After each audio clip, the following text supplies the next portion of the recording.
damn it. Money pouring out. But I felt a lump. I know cancer when I feel it. Where is she? What is she up to? Never calling, never saying a word. Stress. It is everyone's inferno. Bedeviling our minds.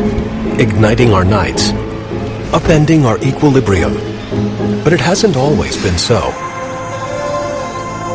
Once, its purpose was to save us. If you're a normal mammal, what stress is about is 3 minutes of screaming terror on the savannah, after which it's either over with or you're over with. But everything changed. What once helped us survive has now become the scourge of our lives. And I just burst into tears and wept and wept. Today, scientific discoveries in the field Got him. Good.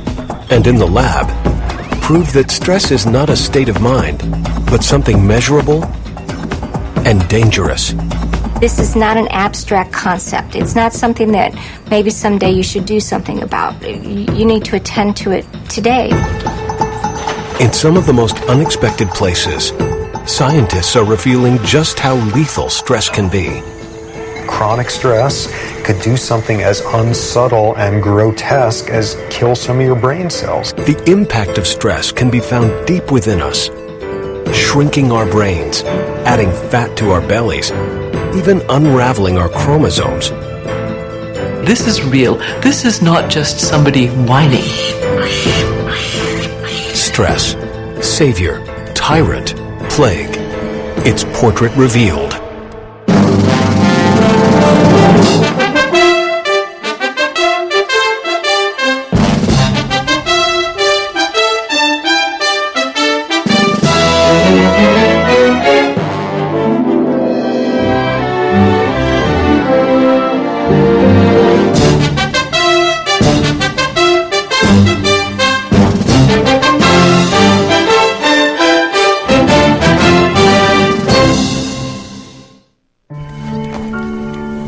All of us have a personal relationship with stress, but few of us know how it operates within us, or understand how the onslaught of the modern world can stress us to the point of death.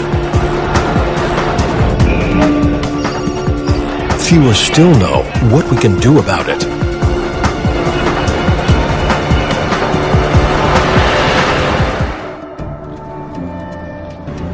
But over the last 3 decades, Stanford University neurobiologist Robert Sapolsky has been advancing our understanding of stress, how it impacts our bodies, and how our social standing can make us more or less susceptible. Is the aggregate bad news and Most of the time, you can find him teaching and researching in the high-achieving, high-stressed world of brain science. This paper is this huge contrast between classical. But that's only part of his story. For a few weeks every year or so, Sapolsky shifts his lab to a place more than 9,000 miles away, on the plains of the Masai Mara Reserve in Kenya, East Africa.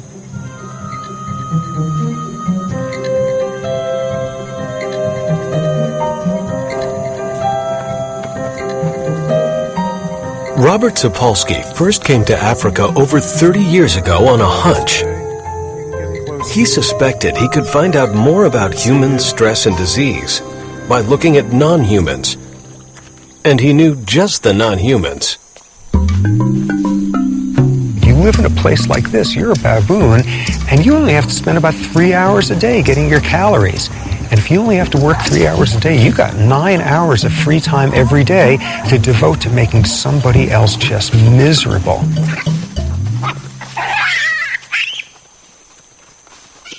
They're not being stressed by lions chasing them all the time. They're being stressed by each other.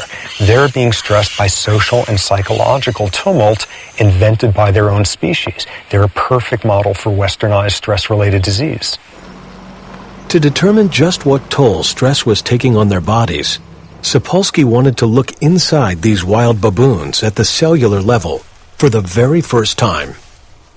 To do this, he would have to take their blood in the most unassuming way. Basically, what you're trying to do is anesthetize a baboon without him knowing it's coming. because you don't want to have any of this anticipatory stress. So you can't just, get in your Jeep and chase the baboon up and down the field for 3 hours and finally when he's winded, dart him with an anesthetic. Now, the big advantages of a blowgun are that it's pretty much silent and it hasn't a whole lot in the way of moving parts, but the big drawback is it doesn't go very far. So what you spend just a bizarre amount of time doing is trying to figure out how to look nonchalant around a baboon. Got him. Time. Okay, he is wobbling now. Okay, whoop, here he goes. From each baboon blood sample, Robert measured levels of hormones central to the stress response. Well, to make sense of what's happening in your body, you've got these two hormones that are the workhorses of the whole stress response. One of them, we all know, adrenaline, American version, epinephrine. The other is a less known hormone called glucocorticoids. It comes out of the adrenal gland along with adrenaline. And these are the two backbones of the stress response. That stress response and those two hormones are critical to our survival. Because what stress is about is somebody is very intent on eating you, or you are very intent on eating somebody, and there's an immediate crisis going on. When you run for your life, basics are all that matter. Lungs work overtime to pump mammoth quantities of oxygen into the bloodstream. The heart races to pump that oxygen throughout the body, so muscles respond instantly. You need your blood pressure up to deliver that energy. You need to turn off anything that's not essential. Growth, reproduction, you're running for your life. This is no time to ovulate. Tissue repair, all that sort of thing. Do it later if there is a later. When the zebra escapes, its stress response shuts down. But human beings can't seem to find their off switch. We turn on the exact same stress response for purely psychological states, thinking about the ozone layer, the taxes coming up, mortality, 30-year mortgages. We turn on the same stress response, and the key difference there is we're not doing it for a real physiological reason, and we're doing it nonstop. By not turning off the stress response when reacting to life's traffic jams, we wallow in a corrosive bath of hormones. Even though it's not life or death, we hyperventilate, our hearts pound, muscles tense. Ironically, after a while, the stress response is more damaging than the stressor itself because the stressor is some psychological nonsense that you're falling for. No zebra on Earth running for its life would understand why fear of speaking in public would cause you to secrete the same hormones that it's doing at that point to save its life. Stress is the body's way of rising to a challenge, whether the challenge is life-threatening, trivial, or fun. You get the right amount of stress and we call stimulation. The goal in life isn't to get rid of stress. The goal in life is to have the right type stress, because when it's the right type, we love it. We jump out of our seats to experience it. We pay good money to get stressed that way. It tends to be a moderate stressor, where you got a stressor that's transient. It's not for nothing roller coaster rides are not 3 weeks long. And most of all, what they're about is you relinquish a little bit of control in a setting that overall feels safe. But in real life, for so many of us primates, including Robert's baboons, control is not an option.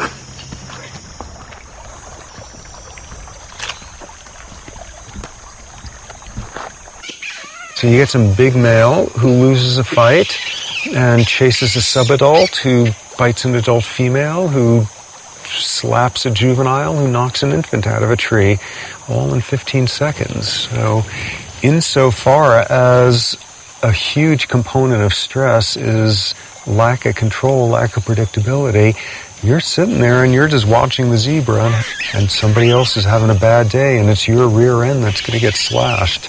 So tremendously psychologically stressful for the folks further down on the hierarchy. One of Robert's early revelations was identifying the link between stress and hierarchy in baboons. Some baboon troops are over 100 strong. Like us, they have evolved large brains to navigate the complexities of large societies. Survival here requires a kind of baboon political savvy, with the most cunning and aggressive males gaining top rank and all the perks. Females for the choosing, all the food they can eat, and an endless retinue of willing groomers. Every male knows where he stands in society, who can torture him, whom he can torture, and who in turn the torturee can torture. Well, this sounds like a terrible thing to confess after 30 years, but I don't actually like baboons all that much. I mean, there's been individual guys over the years who I absolutely love, but they're these schemy, backstabbing, Machiavellian bastards. They're awful to each other. So they're great for my science. I mean, I'm not out here to commune with them. They're perfect for what I study. 22 years ago, at the age of 30, Sapolsky's landmark research earned him the MacArthur Foundation's Genius Fellowship. His early work, measuring stress hormones from extracted blood, led to two remarkable discoveries. A baboon's rank determined the level of stress hormone in his system. So if you're a dominant male, you can expect your stress hormones to be low. And if you're submissive, much higher. But there was an even more revealing find. In Sapolsky's sample, low rankers, the have-nots, had increased heart rates and higher blood pressure. This was the first time anyone had linked stress to the deteriorating health of a primate in the wild. Basically, if you're, a stressed, unhealthy baboon in a typical troop, high blood pressure, elevated levels of stress hormones, you have an immune system that doesn't work as well, your reproductive system is more vulnerable to being knocked out of whack, your brain chemistry is one that bears some similarity to what you see in clinically depressed humans, and all that stuff, those are not predictors of a hale and hearty old age.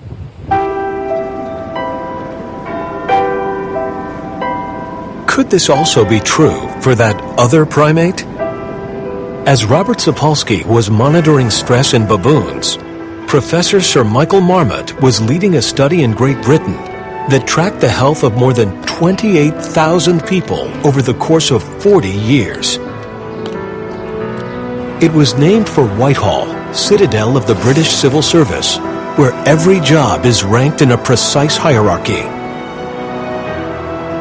The perfect laboratory to determine whether in humans there might be a link between rank and stress. I mean, that's the thing about stress. I think you've got to look at it in both acute terms and chronic terms. And I think I've been under chronic stress in this organisation simply because I'm a square peg in a round hole. Kevin Brooks is a government lawyer.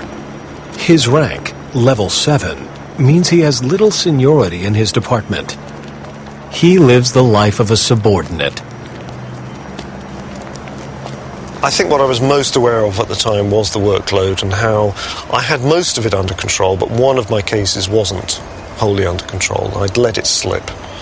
And it was a bit like, being in a car and hitting an ice patch and skidding.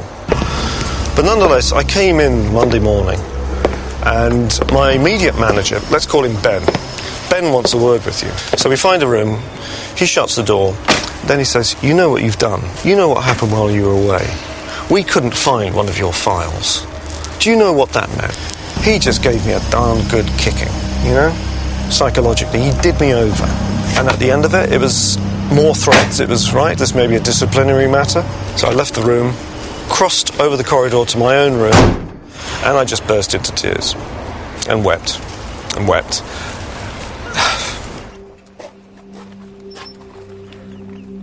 Sarah Woodall also works for the government. Unlike Kevin, she is a senior civil servant. There are about 160 people reporting to me ultimately, one way or another, within the sector.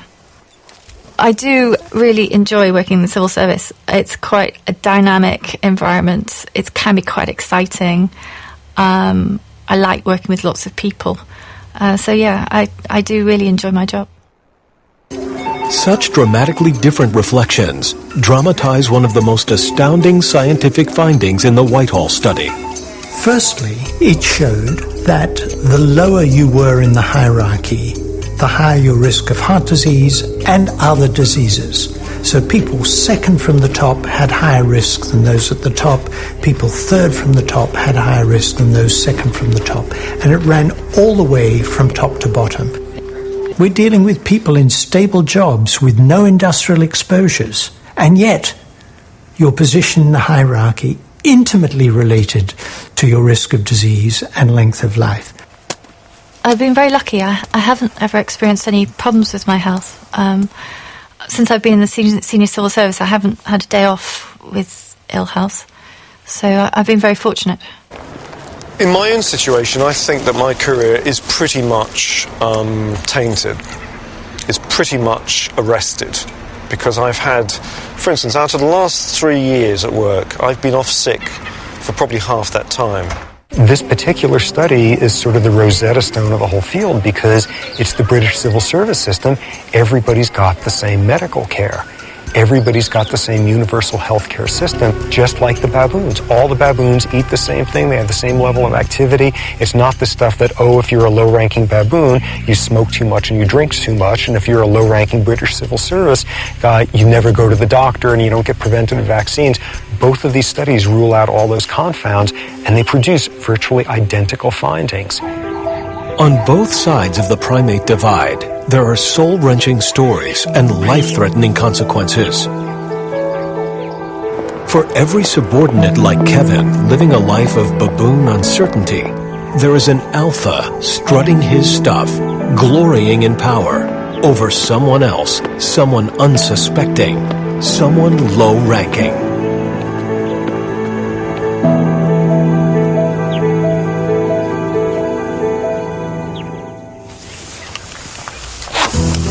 Got him.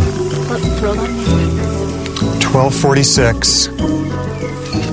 Do either of you see where the dart is? Yeah, I do. Okay, guys, who do you think's higher ranking? Our guy. Yeah.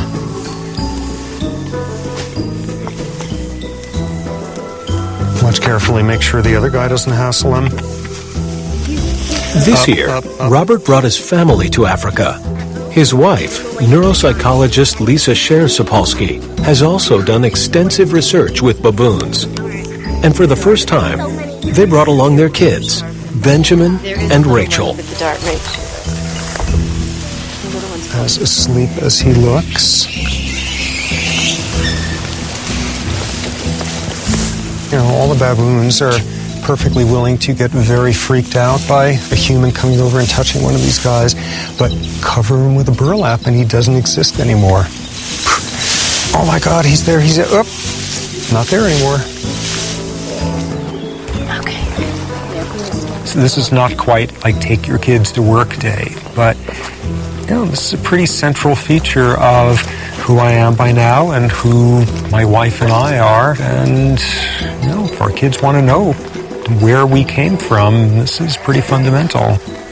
As in previous seasons, Robert measures how individuals at every level of the baboon hierarchy react to and recover from stress. So what we're doing, we're now going to challenge the system with increasing doses of epinephrine.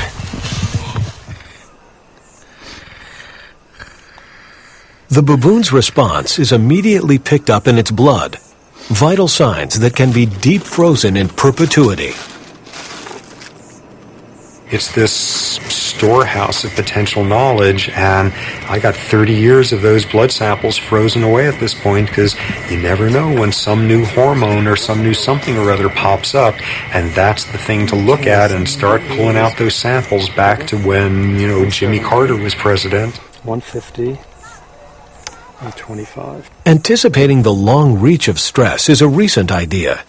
For when Robert was Rachel's age, scientists believed stress was the cause of only one major problem. This is a picture of a major American personnel problem. An ugly sore that doctors call a peptic ulcer, eating away at the wall of a man's stomach. Those stomach pains that you talk about, the gnawing, the burning, those are obvious symptoms of gastric ulcer. 30 years ago, what's the disease that comes to everybody's mind when you mention stress? It's ulcers. Stress and ulcers, stress and ulcers. And this was the first stress-related disease discovered, in fact, 70 years ago. What I want you to do is to work on your attitude. My attitude? That's right. Ulcers breed on the wrong kind of feelings. You've got to be honest with yourself about the way you feel about things.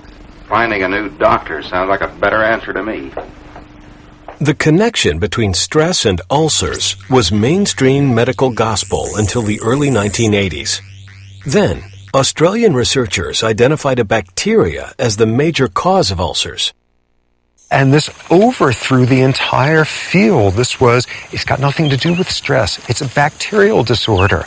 And I'm willing to bet half the gastroenterologists on earth, when they heard about this, went out and celebrated that night. This was like the greatest news. Never again were they going to have to sit down their patients and make eye contact and ask them, how's it going? So anything stressful, it's got nothing to do with stress. It's a bacterial disorder. So no longer would the solution be stress management. Now it could be something as simple as a pill. It was a major breakthrough. Stress didn't cause ulcers. Case closed. But a few years later, the research took a new twist. Scientists discovered that this ulcer-causing bacteria wasn't unique. In fact, as much as 2/3 of the world's population has it. So why do only a fraction of these people develop ulcers? Research revealed that when stressed, the body begins shutting down all non-essential systems, including the immune system. And it became clear that if you shut down the immune system, stomach bacteria can run amok. Because what the stress does is wipe out the ability of your body to begin to repair your stomach walls when they start rotting away from this bacteria. So stress can cause ulcers by disrupting our body's ability to heal itself. If stress can undermine the immune system, what other havoc can it wreak? One answer comes from a colony of captive macaque monkeys near Winston-Salem, North Carolina. People think of stress as something that keeps them up at night or something that makes them yell at their kids. But when you ask me, what is stress? I say, look at it. It's this huge plaque in this artery. That's what stress is.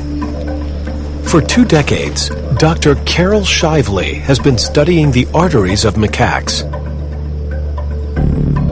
Like baboons and British civil servants, these primates organize themselves into distinctly hierarchical groups and subject one another to social stress. Stress hormones can trigger an intense negative cardiovascular response, a pounding heart, and increased blood pressure. So if stress follows rank, would the cardiovascular system of a high-ranking macaque, call him a primate CEO, be different from his subordinate? When Shively looked at the arteries of a dominant monkey, one with little history of stress, its arteries were clean. But a subordinate monkey's arteries told a grim tale. A subordinate artery has lots more atherosclerosis built up inside it than a dominant artery is. Stress and the resulting flood of hormones had increased blood pressure, damaging artery walls, making them repositories for plaque. So now when you feel threatened, your arteries don't expand and your heart muscle doesn't get more blood, and that can lead to a heart attack. This is not an abstract concept. It's not something that maybe someday you should do something about. You need to attend to it today because it's affecting the way your body functions. And stress today will affect your health tomorrow and for years to come. Social and psychological stress whether macaque, human, or baboon, can clog our arteries, restrict blood flow, jeopardize the health of our heart. And that's just the beginning of stress's deadly curse.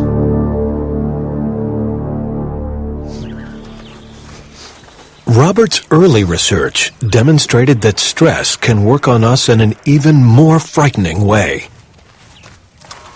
Well, back when I was starting in this business, what I wound up focusing on was what seemed an utterly impossible idea at the time, which was chronic stress and chronic exposure to glucocorticoids could do something as unsubtle and grotesque as kill some of your brain cells.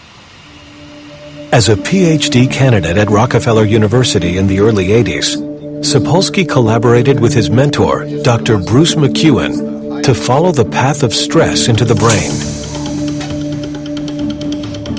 They subjected lab rats to chronic stress and then examined their brain cells. The team made an astonishing find. While the cells of normal rat brains have extensive branches, stressed rats' brain cells were dramatically smaller. And what was most interesting in many ways was the part of the brain where this was happening, hippocampus. You take intro neurobiology anytime for the last 5,000 years, and what you learn is hippocampus is learning and memory. Stress in these rats shrank the part of their brain responsible for memory. Stress affects memory in two ways. Chronic stress can actually change brain circuits so that we lose the capacity to remember things as we need to. Very severe acute stress can have another effect, which is often we refer to as stress makes you stupid, which is making it impossible for you over short periods of time to remember things you know perfectly well. We all know that phenomenon. We all know that one from back when we stressed ourselves by not getting any sleep at all, and the next morning at 9 o'clock, we couldn't remember a single thing for that final exam. You take a human and stress them big time, long time, and you're going to have a hippocampus that pays the price as well. In addition to undermining our health, stress can make us feel plain miserable. Carol Shively set out to find out why. She began not with misery, but with pleasure. Shively suspected that there was a link between stress, pleasure, and where we stand on the social hierarchy. Just like stress, pleasure is linked to the chemistry of the brain. When a neurotransmitter called dopamine is released in the brain, it binds to receptors signaling pleasure. Shively used a PET scanner to examine the brain of a non-stressed primate, our primate CEO. What we see is that the brains of dominant monkeys light up bright with lots of dopamine binding in this area that's so important to reward and feeling pleasure about life. Shively then looked at the subordinate's brain.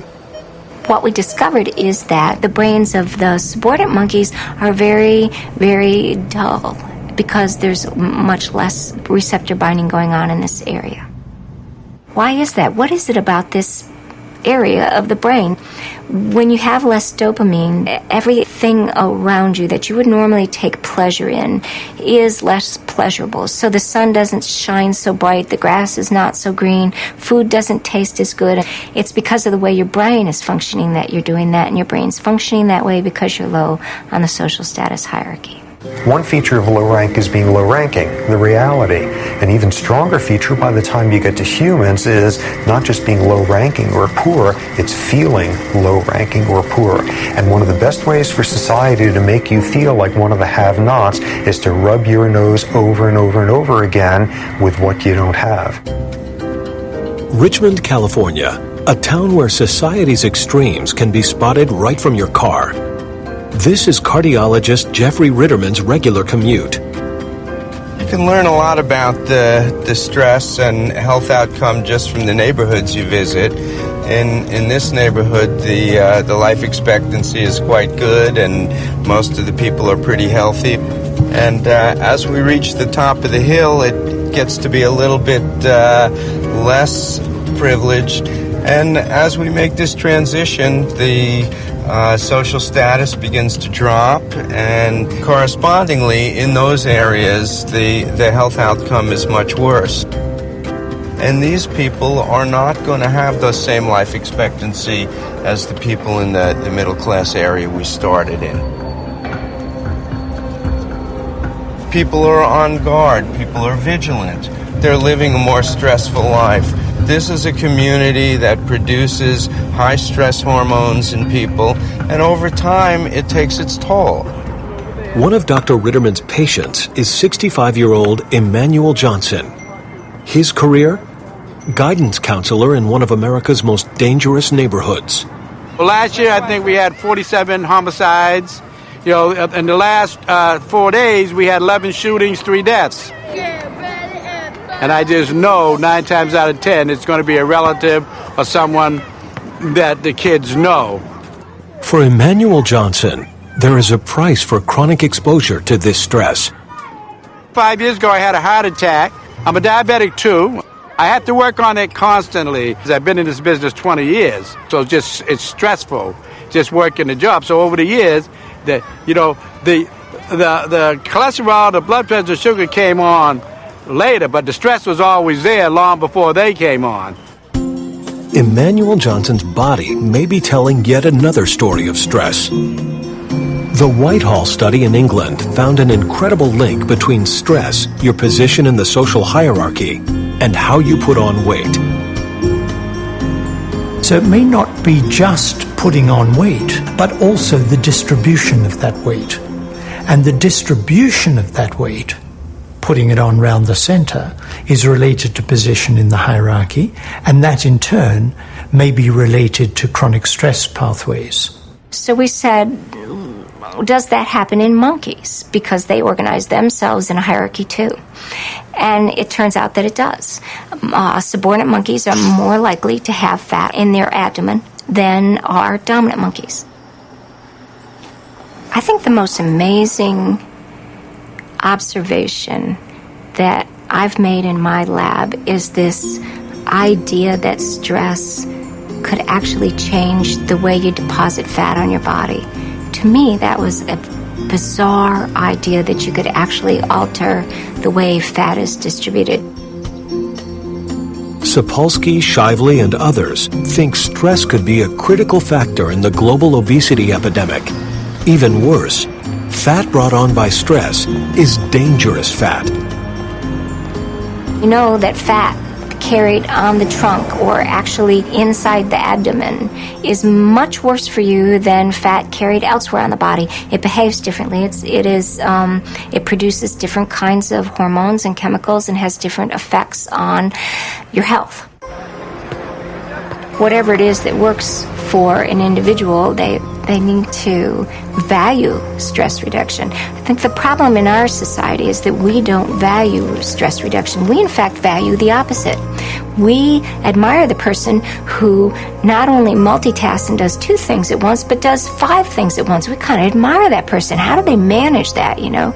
Well, that's incredibly stressful way to live. We have to change our values and value people who understand a balanced and serene life.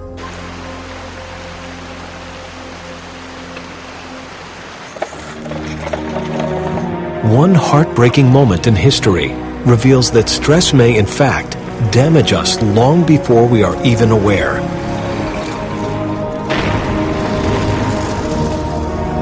Holland, late 1944. A brutal winter and a merciless army of occupation conspire to starve a nation. It is known as the Dutch Hunger Winter. For those who survive today, these are haunting memories. Ik had niks. Ik kon hem niet zelf voeden meer. Het leek wel of ik de tering had, zo ziek was ik. En dan moet je voor zo'n kind gaan zorgen. Vond ik heel erg. Dat heb ik gedaan op de Dam, naast het paleis. En ik heb gevraagd aan de kosteres: wilt u zolang als de oorlog duurt mijn kindje grootbrengen? Want ik kan het niet. Dutch researcher Tessa Roseboom had heard many of those tragic memories. She and her team wanted to know if there were any lingering effects. Roseboom knew that our bodies respond to famine in much the same way they respond to other stressors. So she set out to see if the fetuses of women pregnant during these arduous days could possibly be affected by stress.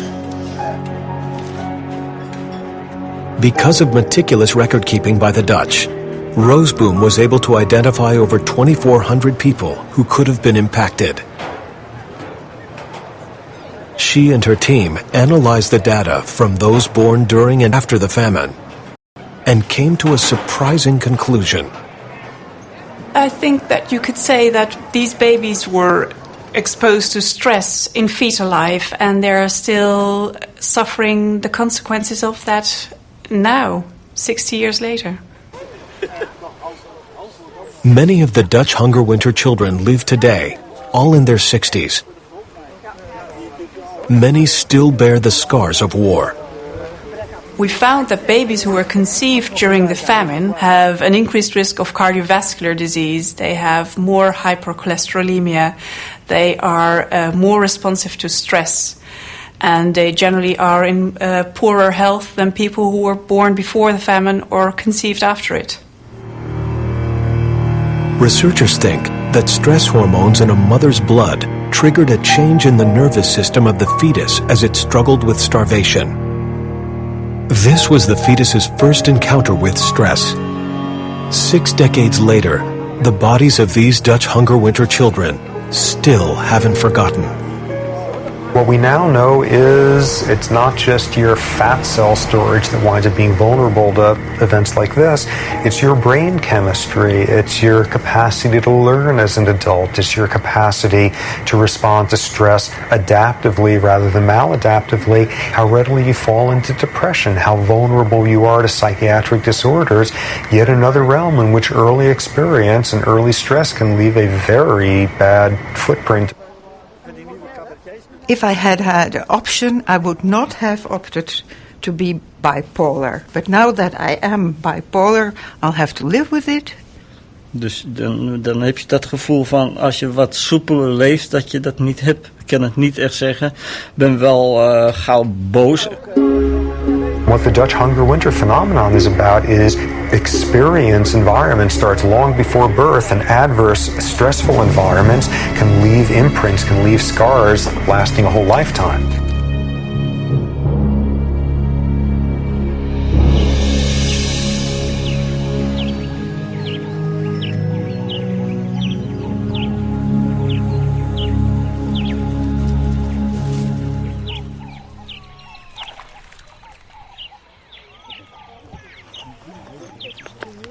We're just taking fingerprints because no baboon has the same fingerprint as another one.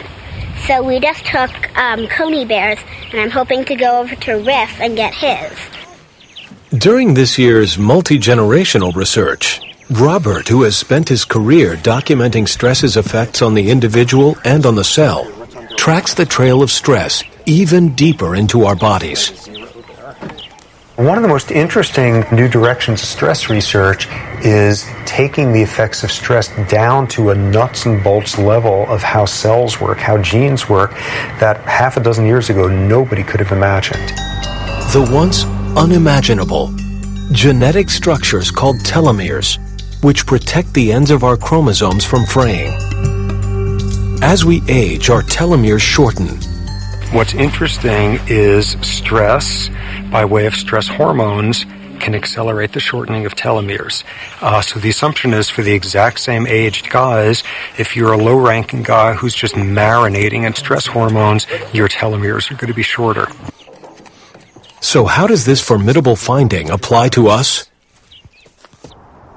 San Rafael, California. Once a week, Janet Lawson keeps a very important appointment. She joins other mothers who share circumstances that produce chronic, unremitting stress.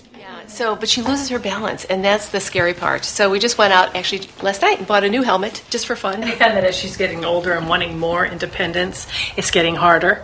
Each of these women is mother to a disabled child. And for us, my son's only 8, and there's enough I can handle, and I don't allow myself to go too much out. I can't. I had a friend recently who said to me, I think you really should consider putting Lexi in a home. And that was really stressful in and of itself to think, wow. So, sorry. No, don't be sorry, hon. So it's like, wow, how could you even say that? She's, a little girlfriend. She's, even though she can't really communicate, she loves.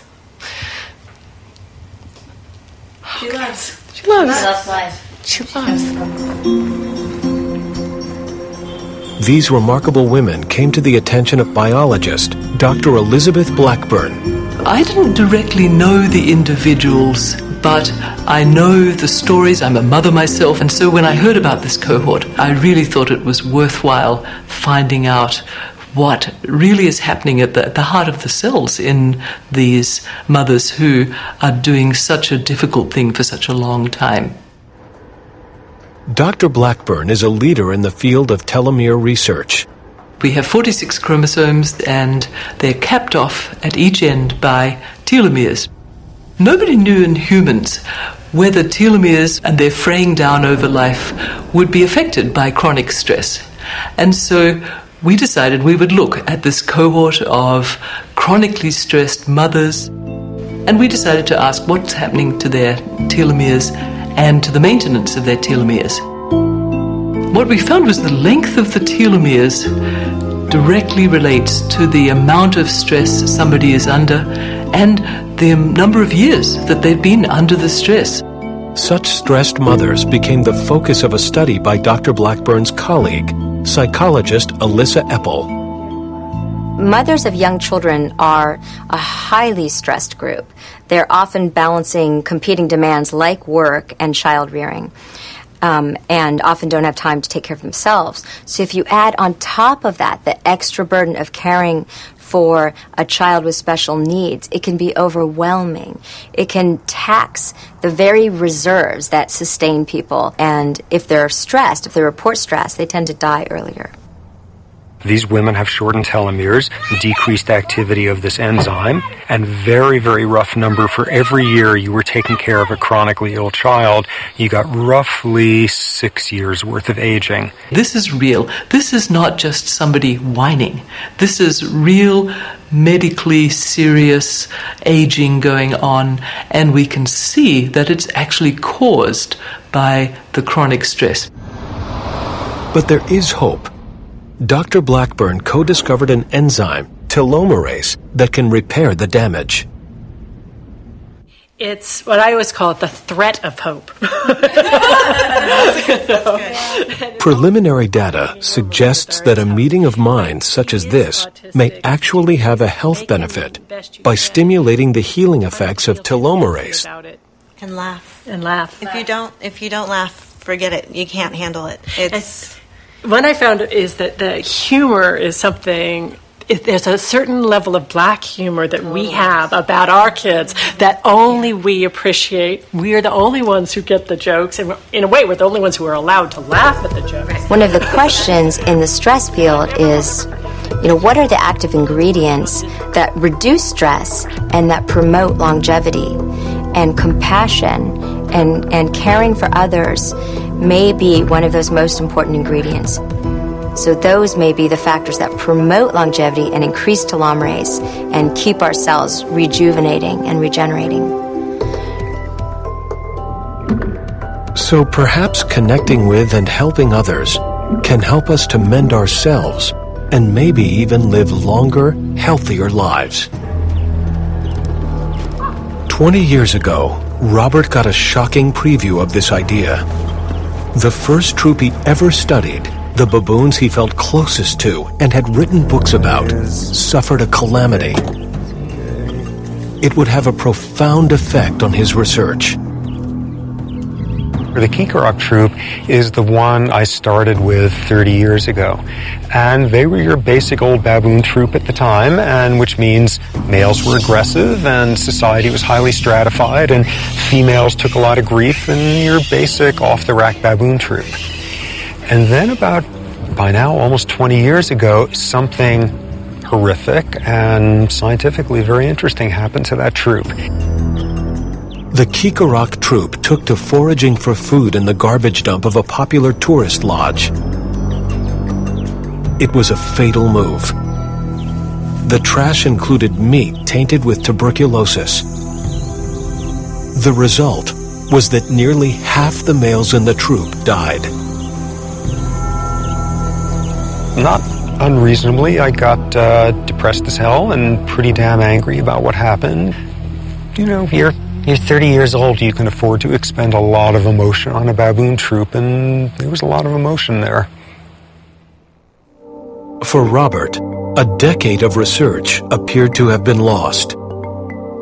But then he made a curious observation about who had died and who had survived. It wasn't random who died.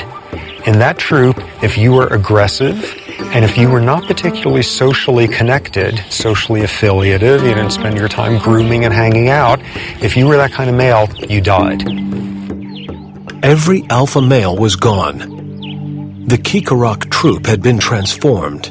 And what you were left with was twice as many females as males, and the males who were remaining were, you know, just to use scientific jargon, they were good guys. They were not aggressive jerks. They were nice to the females. They were very socially affiliative. It completely transformed the atmosphere of the troop.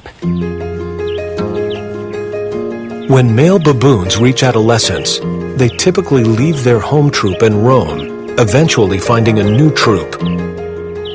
And when new adolescent males would join the troop, they'd come in just as jerky as any adolescent males elsewhere on this planet, and it would take them about 6 months to learn, we're not like that in this troop.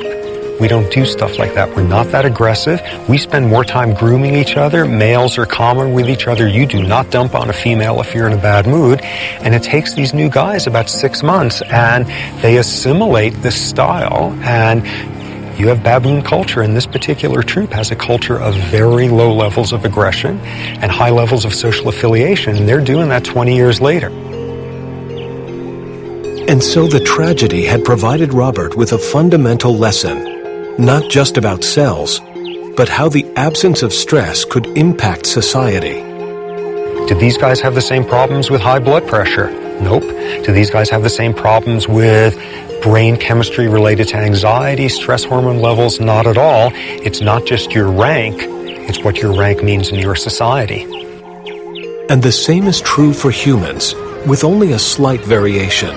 We belong to multiple hierarchies, and you may have the worst job in your corporation and no autonomy and control and predictability, but you're the captain of the company softball team that year, and you better bet you are going to have all sorts of psychological means to decide it's just a job, 9 to 5, that's not what the world is about. What the world's about is softball, I'm the head of my team, people look up to me, and you come out of that deciding you are on top of the hierarchy that matters to you.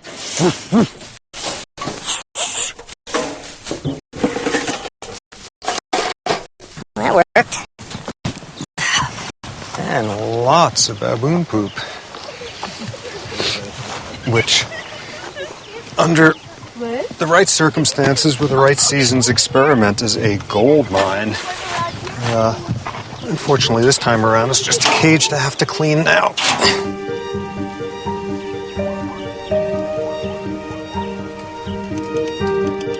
I'm studying stress for 30 years now, and I even tell people how they should live differently. So presumably I should have incorporated all of this, and the reality is, like, I'm unbelievably stressed and type A and poorly coping, and, like, why else would I study this stuff 80 hours a week?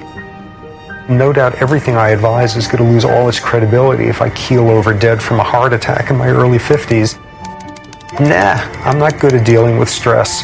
You know, one thing that works to my advantage is I love my work and I love every aspect of it, so that's good. But nonetheless, this is pretty clearly a different place than the savannah in East Africa. You know, you can do science here that's very different and more interesting in some ways. You can have hot showers on a more regular basis. It's a more interesting, varied world in lots of ways, but you know, there's a lot out there that you sure miss.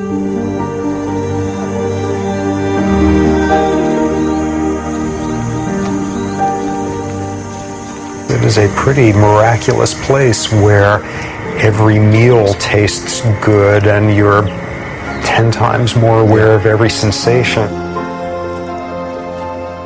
This is a hard place to come to year after year without getting, I think, a very different metabolism and temperament. I'm more extroverted here, I'm more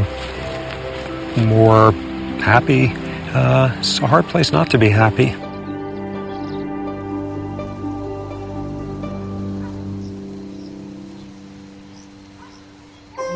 So one antidote to stress may be finding a place where we have control. But how do we reckon with all the time we spend at work? I would say what we've learned from the Whitehall study, from the study of the non-human primates, is the conditions in which people live and work are absolutely vital for their health.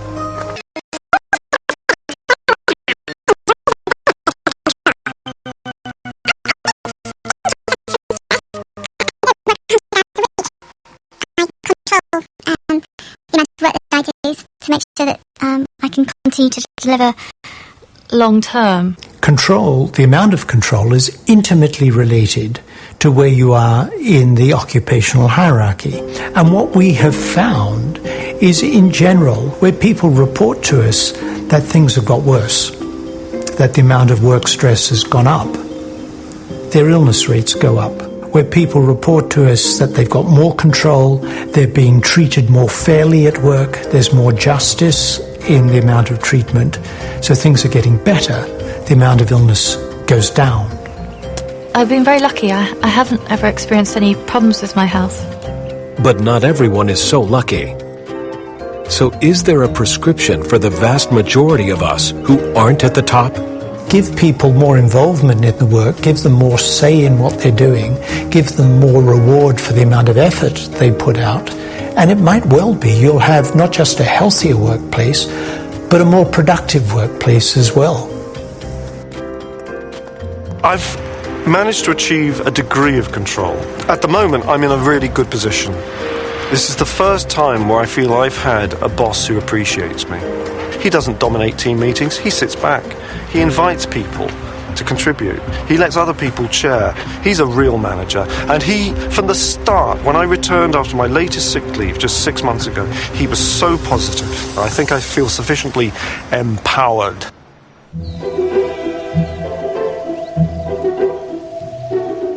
Who would have imagined that Robert's baboons would point us humans towards a stress-free utopia?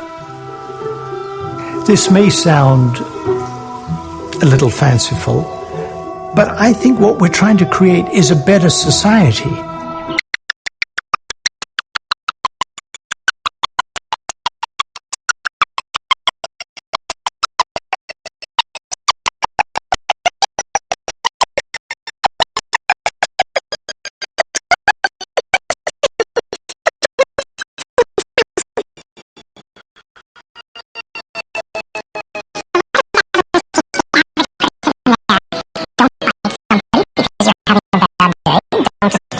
Any sort of manner. Social affiliation is a remarkably powerful thing, and that's said by somebody who lives in a world where ambition and drive and type A-ness and all of that sort of thing dominates. Those things are real important, and one of the greatest forms of sociality is giving rather than receiving, and all of those things make for a better world. Another one of the things that baboons teach us is if they're able to, in one generation, transform what are supposed to be textbook social systems sort of engraved in stone, we don't have an excuse when we say there's certain inevitabilities about human social systems. And so, the haunting question that endures from Robert's life work: are we brave enough to learn from a baboon? The Kikarak troop didn't just survive without stress, they thrived. Can we?